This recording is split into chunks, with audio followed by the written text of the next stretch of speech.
Vrata se mogu zatvoriti. Ili ne? Prva, druga. Opala. Gledajte što sam nabavio sportsko Recaro sjedalo.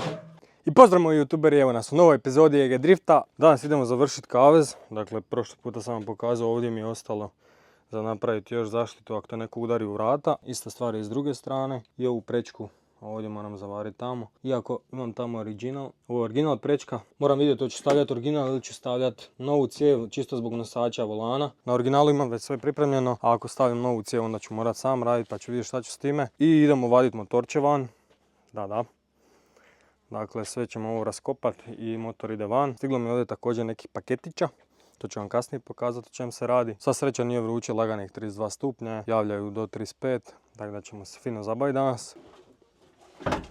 Što se tiče ovih pregrada kod vrata, ona će ići ovako negdje prema van. I tamo će se spajati na onaj prednji dio kaveza. Bilo bi dobro da mogu izrezati ovaj ovdje dio od vrata.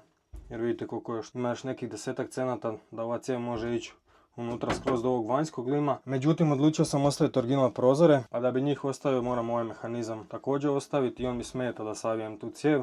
Tako da za sad ostavljam ovako kako je, neću ništa rezat, stavljam cijev maksimalno koliko bude mogao, a nekad u budućnosti kad budem stavljao gore pleksiglas, onda ću izbaciti ovaj mehanizam i onda mogu saviti nove cijevi, to nije neki posao. A ništa, idemo premjeriti sve pa idemo izrezati cijevi i saviti pa ćemo probati to upasati. Nisam ni krenuo, već sam se oznojio.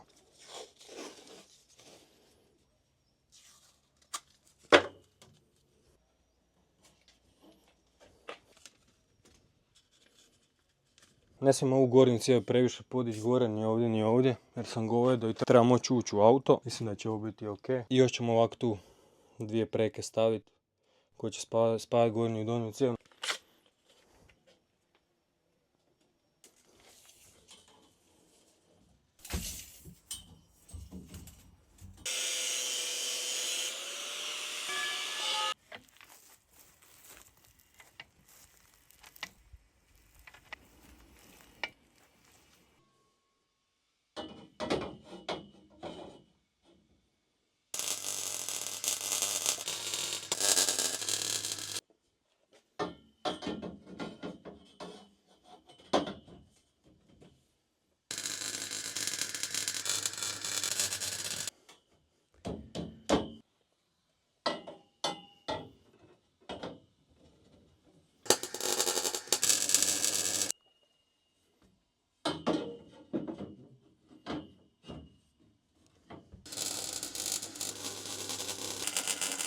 Evo ga jutuberi, upasao sam ipak ovu original štangu. Odsjekao sam samo ove koje su bile dolje pomoćne, koje su se držale tu na šasiju i ovdje je bila ona za osigurače, kutica kao, to je nosač. I njega sam cvaknuo i ovo moram još cvaknut. Prešmiglat ovu naravno neću ovako ostaviti, ali evo, to je sad tvornica, gledajte.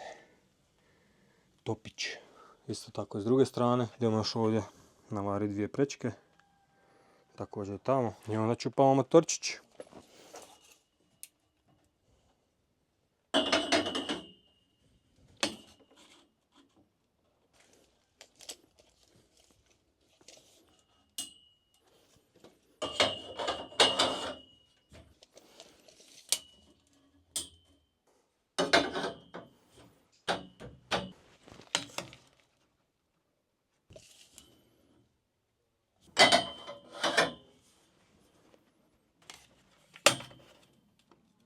E tako, zgotovili smo kavez.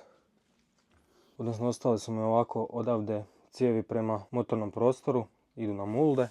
S one strane isto, ali prvo moram motor izvaditi van da bi to mogli napraviti, tako da idemo izvaditi motor vanka, ali prvo da vam pokažem ove paketiće što sam rekao da su mi stigli. Dakle, stigao mi je stalak za motor i ovdje mi je stigla dizalica da možemo fino izvaditi motor bez ikakvih problema. Pošto sve sam radim, teško da mogu bez ovog alata napraviti išta. Aha, da, zaboravio sam reći, za kave sam potrošio nekih 36 metara cijevi, ne bi vjerovali, ali ovdje ima 36 metara cijevi. Još mi treba naći od mulde prema unutra neki 70 cm s ove strane i s one, a skoro 40 metara cijevi. Tako da stvarno sam zadovoljan. Ovo mi je prvi roll cage u životu i prvi puta općenito da radim nešto tako kompleksno sa cijevima. Pišite mi baš u komentare, imate neke zamjerke, šta sam možda trebao napraviti drugačije i tako dalje. Nisam pokazao fitment.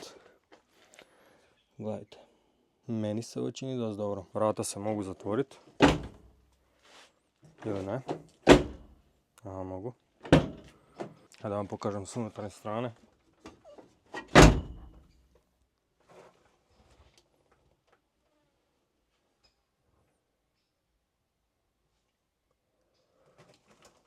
Teški knap, ali super, to smo i htjeli. E sad da bi izvadili motor, prvo moramo sklinuti branik. On se drži ovdje Torx i ovdje.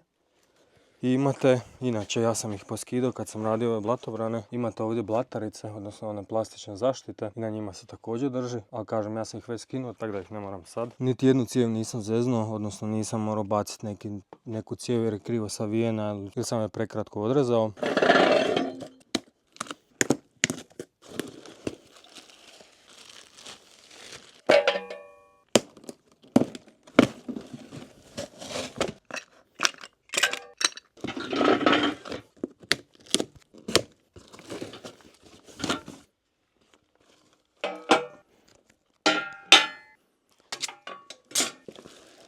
Evo, dizalicu smo sastavili, to vam nisam snimao, ne moraš biti nešto previše pametan da je sastaviš.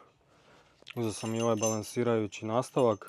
Imate ovdje ručicu pomoću koje možete pomjerati balans tereta koje ste nakačili gore.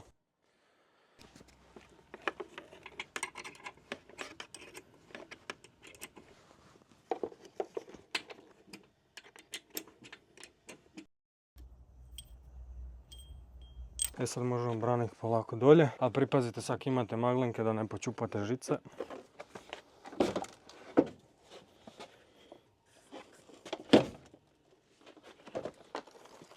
Ovdje vam je sirena, imate s lijeve i s desne strane i maglinke, njih ištekate i možete čupat branik. E sad idemo skinuti farove, one se drže ovdje na vicima. I imate ovdje ispod 2 komada.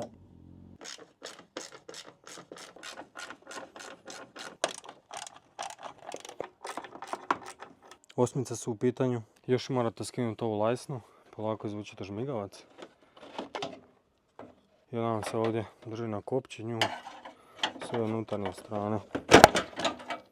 Samo skinemo i to je to. Ovdje možete vidjeti ovu kopču. Dakle, samo gurnete šarafcigre s ove strane i izvučete sve van.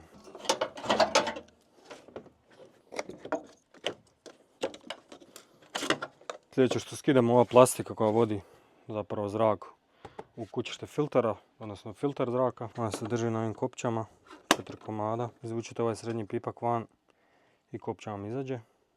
Naravno ima alat za to, a ja ga nemam, po običaju.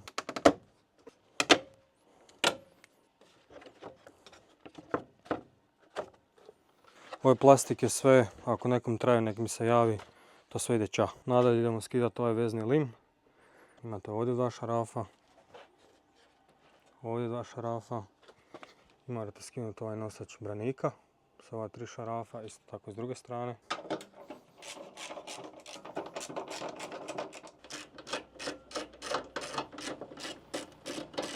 Desetke su u pitanju.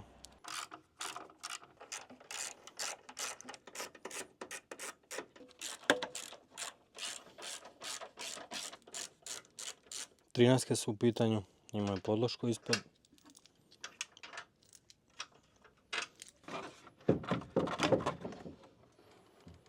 Imate ovdje konektora ventilatora, imate ovdje sajlo za otvaranje haube, to moramo skinuti.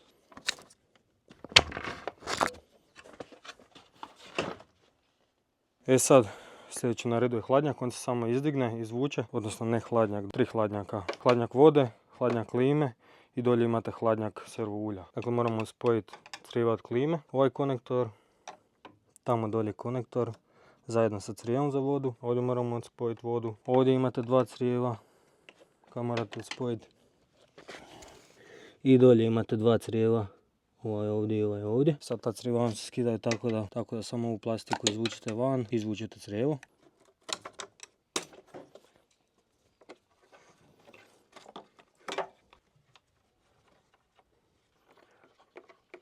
Ovo su šarafi koji drže crijevo od klime na hladnjaku. Nimbus je u pitanju.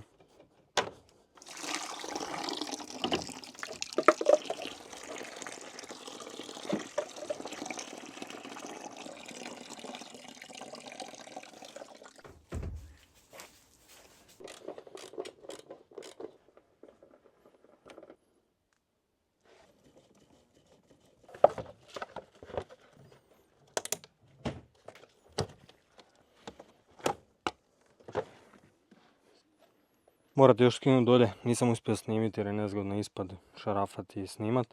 Ovaj povezivač mosta prednjeg drži se ovdje na 2 vika i tamo na 2 vika. 16 su u pitanju, ali morat ćemo još skinuti ovaj poklopac jer se ovdje hvata motor sa dizalicom. Tamo iza je nosač. Idemo sad šarafit, koliko ćete vidjeti. Evo, ovo je nosač motora jedan, također 16 u pitanju. Ista stvar iz druge strane. I morate također dolje otkačiti sajlu mjenjača, odnosno ručica mjenjača koja je povezana na mjenjač. Također nisam snimao od ispod jer mi je nezgodno, nemam dizalicu. Tako da idemo popustiti sad ove nosače motora, skinuti ovaj poklopac pa ćemo zakvačiti motor sa dizalicu i prvat polako vući van. Vjerojatno sam nešto zaboravio otkopčati, ali to ćemo vidjeti u hodu.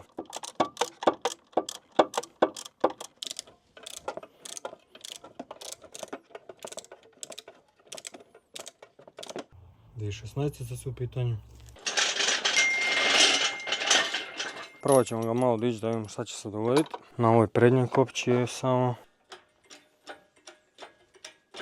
Dolje tamo sam ga podigao s dizalicom, odnosno pod mijenja sam stavio dizalicu. I ovdje sam ga zakačio, sad ćemo ga probati izvući lagano van. I odspajati, znam da imam sigurno masu dolje za spojiti sa motora i vjerojatno još neke stvari.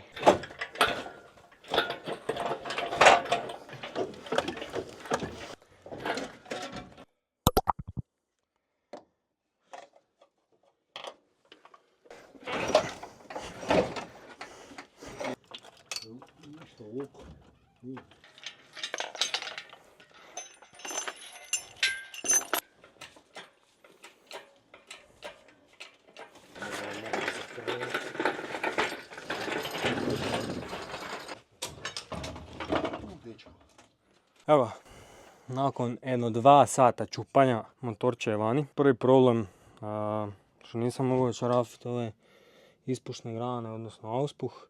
Zahriđala katastrofa i onda je naravno on smeto. Upiro je ovdje, pa sam morao skidati i prednje rame. Druga stvar, zaboravio sam spojiti ovo crijevo od seropumpe, pa smo ga fino rastegli. Šta je još bio problem? Aha, da, gorivo isto, ali dobro, to sam ocvikao. Evo ga ovdje crijevo, jer svakako idu nova crijeva. I mislim da je to to. Idem sad montirati kotače, pa ćemo ga spustiti sa ovih štendera i vodim ga kod majstora da povari kompletan kavez. Evo ga YouTuberi, driftalica napokon nakon 3 mjeseca ili koliko je već prošlo na svojim kotačima. Idemo još lepa kod meštara da nam povari sve. Gledajte što sam nabavio sportsko Recaro sjedalo. Sve je spremno. Čeka Batongića da nam i dođe da me pošlepa. Ovo moramo spustiti dolje. Ono ne treba. Ovo je Batongić stiže. Bengulja na Opel pogon,